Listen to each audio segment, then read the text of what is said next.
प्यारे भैया बहनों, आज हम हिंदी विषय में पाठ 6 पढ़ेंगे। पाठ का नाम है जो मैं नहीं बन सका और इस पाठ के लेखक हैं डॉक्टर ज्ञान चतुर्वेदी। एक किशोर मन में उम्मीदों की असीम उड़ान होती है। वह अपने परिवेश में जो कुछ होते हुए देखता है, बिना किसी विशेष तर्क के उसकी ओर आकर्षित होता है। उसे अधिक जानना, समझना और सहेजना चाहता है। उन कार्यों या घटनाओं के अनुभव प्रक्रिया से गुजरना चाहता है,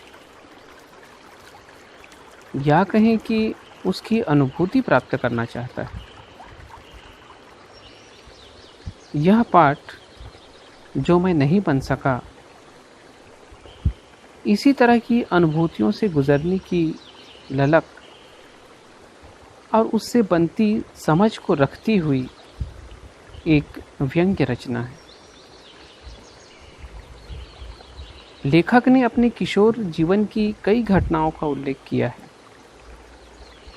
हास्य तो अवश्य पैदा होता है, पर उन पेशों की विवशताओं या दायरों का संकेत करते हुए जिससे उन पेशों के प्रति अपने लगाव के टूटने का सत्य भी बयान करते चलता है। आइए पाठ को समझते हैं। मैं आज एक डॉक्टर हूँ तथा लेखक भी, परंतु बचपन में मैं न तो डॉक्टर बनना चाहता था और न ही लेखक। बचपन में मैं न जाने क्या क्या बनना चाहता था। आज मैं आपको बचपन की उन अजीब और मज़ेदार इच्छाओं के विषय में बताऊंगा। मुझे जहाँ तक याद आता है, सबसे पहले जिस व्यक्ति से मैं बुरी तरह प्रभावित हुआ था, वह एक पेंटर था। हमारे गांव की एकमात्र फट्टा टाकीज नई नई खुली थी और लंबी जुल्फों वाले गांव के नौजवान गेट कीपर बन गए थे। मैं तब कक्षा 5वीं का विद्यार्थी था। मैंने अपने पिद्दी जीवन की पहली टाकीज देखी थी और मैं उसका दीवाना हो गया था। मैं स्कूल से भागकर टाकीज पर घंटों खड़ा रहता और नई फिल्म के बोर्ड बनते देखता रहता।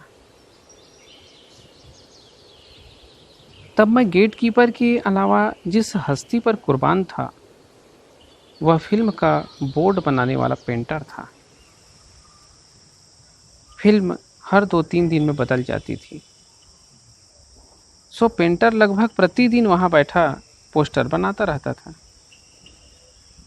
मैं उसकी किस्मत पर रश्क करता और सोचता कि मैं भी बस जीवन भर बोर्ड बनाऊंगा। क्या मस्त जीवन है, बोर्ड बनाओ और दिन भर टाकीज पर रहो। परंतु बाद में मैंने उसी पेंटर को टाकीज के मैनेजर के सामने 10 रुपए एडवांस के लिए गिड़गिड़ाते देखा, तो उस दिन से मेरा भ्रम उसके विषय में टूट गया। मैंने तय किया कि मैं पेंटर नहीं बनूंगा। तब तक यूं भी मेरी नज़र गेट कीपरी के भव्य धंधे पर पड़ चुकी थी। मुझे लगता कि जिंदगी तो बस गेट कीपर की ही है। शेष मनुष्य तो पशुओं सा जीवन जी रहे हैं। गेट कीपर की भी क्या शान है, तीनों शो मुफ्त फिल्म देख रहे हैं। मुझे यह बात किसी ईश्वरीय वरदान की भांति लगती थी कि कोई मनुष्य तीनों शो में रोज फिल्म देखे। मैंने तय कर लिया कि मैं जीवन में गेट कीपर बनकर ही रहूंगा। इधर मेरी पढ़ाई चौपट हो रही थी, उधर मैं फटे हाल सा बनकर स्थानीय लक्ष्मी टाकीज के मैनेजर से मिल रहा था। उस बेचारे ने मुझे अनाथ समझकर शाम वाले शो के लिए गेट कीपर रख लिया। दूसरे ही दिन जिस आदमी का पहला टिकट मुझे फाड़ने का अवसर मिला वह कोई और नहीं, स्वयं मेरे पूज्य पिताजी थे। उन दिनों पिताओं के बीच अपने बच्चों को पीटने का जबरदस्त रिवाज था। पिताजी ने मुझे मारा, मैनेजर को मारा, 2 गेट कीपरों को मारा और मारते मारते मुझे घर लाए। टाकीज का मैनेजर मेरे पिताजी से क्षमा मांगता रहा कि उसे पता नहीं था कि यह सरकारी अस्पताल के डॉक्टर साहब का लड़का था। इसी चक्कर में मैं 6ठी की छमाही परीक्षा में फेल हो गया, जिसके उपलक्ष्य में मेरी और पिटाई हुई। इस प्रकार गेट कीपरी का भूत मेरे सर से उतर गया। मैंने अब पढ़ाई में मन लगाया। धीरे धीरे मुझे लगने लगा कि मुझे हेडमास्टर बनना चाहिए। दुनिया का सबसे रुआबदार धंधा यही लगने लगा मुझे। अधिक काम भी नहीं, बस सुबह सुबह प्रार्थना के समय मूंछ लगाकर बच्चों के सामने खड़े हो जाओ। प्रार्थना के बाद 10-12 बच्चों को तबीयत से झापड़ रसीद करो और अपने कमरे में बैठ जाओ। बीच बीच में कमरे से निकलकर पुनः उस क्लास में घुसकर बच्चों पर आघात हमले करो और शाम की घंटी बजते ही छाता उठाकर रास्ते के बच्चों को मारते हुए घर चले आओ। मैंने तय कर लिया कि ज़िंदगी में हेड मास्टर ही बनना है और यही सोचकर मैं नकली मूंछों की तलाश में बाजार घूमने लगा और पिटाई की प्रैक्टिस अपने छोटे भाइयों पर करने लगा। परंतु इसी बीच एक बार जिला शिक्षा अधिकारी ने अपने दौरे पर हम लोगों के सामने ही हेड मास्टर साहब को ऐसा फटकारा कि मेरा सारा उत्साह भंग हो गया। मैंने अब हेड मास्टर बनने की इच्छा त्यागी और स्कूल की घंटी बजाने वाला चपरासी बनने की ठानी। मैंने सोचा कि अब तक मैं बेकार ही भटकता रहा। अरे ज़िंदगी तो इसकी है, जब चाह घंटी बजाकर स्कूल की छुट्टी कर देता है, बाकी टाइम बैठकर बीड़ी या सिगरेट पीते रहे। मुझे लगता कि इस धंधे में बीड़ी पीने से कोई नहीं रोकेगा, वरना तो एक बार मैं छिपकर पिताजी की सिगरेट पी रहा था तो उन्होंने पकड़ लिया और मार पीट पर उतर आए थे। तब मेरी समझ में नहीं आया था कि जो चीज़ पिताजी इतने शौक से पीते थे उसे हमें मना क्यों करते हैं। वह तो बाद में पिताजी को दिल का दौरा पड़ा, तब सिगरेट की हानियां समझ में आई। खैर, तो मैं इतने लाभों को देखते हुए घंटी बजाने वाला चपरासी होना चाहता था। परंतु एक दिन मैंने देखा कि घंटी वाले को नौकरी से निकाल दिया गया, क्योंकि उसकी नौकरी 20 वर्ष के बाद भी कच्ची थी और उसकी जगह एक नया आदमी आ गया जो हेड मास्टर साहब के घर मुफ्त में पानी भरा करता था। बड़ा रोया वह, पर किसी ने न सुनी उसकी। मेरा एक और सपना टूट गया। मुझे तब लगने लगा कि यदि मैं पहलवान होता तो ऐसे अन्याय करने वालों की चटनी बना देता। परंतु मैं बहुत ही दुबला पतला था उन दिनों। हम पिकनिक पर जाते तो मैं बनियान या कमीज़ पहनकर ही नदी में नहाने के लिए उतर जाता, क्योंकि मेरी सींकियाँ काठी को देखकर मित्र हंसते थे।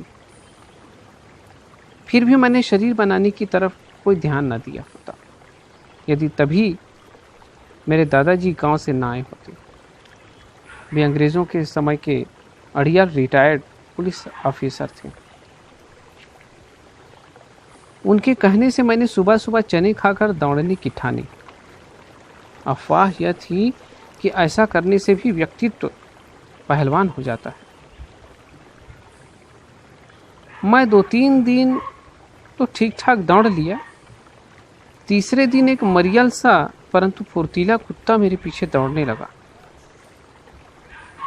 उसने मुझसे प्रेरणा ली, या उसके दादाजी भी पुलिस में जासूसी कुत्ता रहे थे, कह नहीं सकता। मैं कुत्ते से बचने के लिए उस दिन बहुत दौड़ा और शायद और दौड़ता रहता यदि सड़क से सटा हुआ वह गड्ढा न होता। कुत्ता कुछ मजाकिया भी था। वह गड्ढे के किनारे तक आकर मुंह बनाकर भाव भाव करके हंसता रहा और वापस चला गया।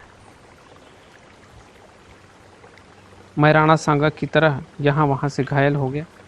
लंगड़ाते हुए घर लौटने में मैंने तय किया कि पहलवानी में शरीर की तोड़फोड़ के कई अवसर रहते हैं। मैं तोड़फोड़ के खिलाफ था। मैंने पहलवान बनने का इरादा त्याग दिया। इसी बीच गांव में मेला लगा और उसमें एक जादूगर के खेल के बड़े चर्चे होने लगे। मैंने पहलवानी की याद में घाव पर मलहम का लेप लगाया और जादूगर का खेल देखने तंबू में घुस गया। वाह, क्या खेल था! मैंने तड़ाक से तय कर डाला कि मुझे जीवन में जादूगर ही बनना है। बढ़िया चमकीली शेरवानी पहनकर रंगीन छींटदार साफा लगाए वह जादूगर जादू की छड़ी पानी के गिलास पर घुमाकर चुर्रैट बोलता और पानी की चाय बन जाती।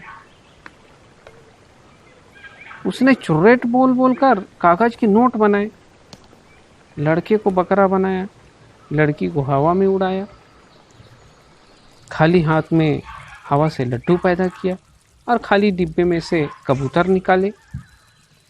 मैं अभिभूत हो गया। यह हुई ना बात। मैं उस दिन चुर्रेट बोलता हुआ घर वापस आ गया। स्कूल में हेडमास्टर साहब का कमरा खाली पाकर मैंने उनकी मेज से चमकीली काली छड़ी उठा ली, जिसकी मार द्वारा वे बिना चुर्रेट बोले ही हम लोग को मुर्गा बनाया करते थे। मैं छड़ी लेकर सुबह सुबह जादूगर के तंबू पर जा पहुंचा। सोचा था कि उनसे प्रार्थना करूंगा कि मुझे भी जादू सिखा दे। जादू सीखकर मैं हेडमास्टर साहब को बकरा बनाना चाहता था। मैंने तंबू में झांक कर देखा, जादूगर अपने लड़के को डांट रहा था कि पैसे की इस कदर तंगी है और तू लड्डू खरीद कर पैसे फूकाया। मैले कुचैले कपड़ों में टूटी खाट पर पड़े उस जादूगर को रुपयों के लिए रोते देखकर मैं दंग रह गया। जो शख्स कागज के रुपये और हवा से मिठाई बना लेता हो, उसकी यह दुर्दशा।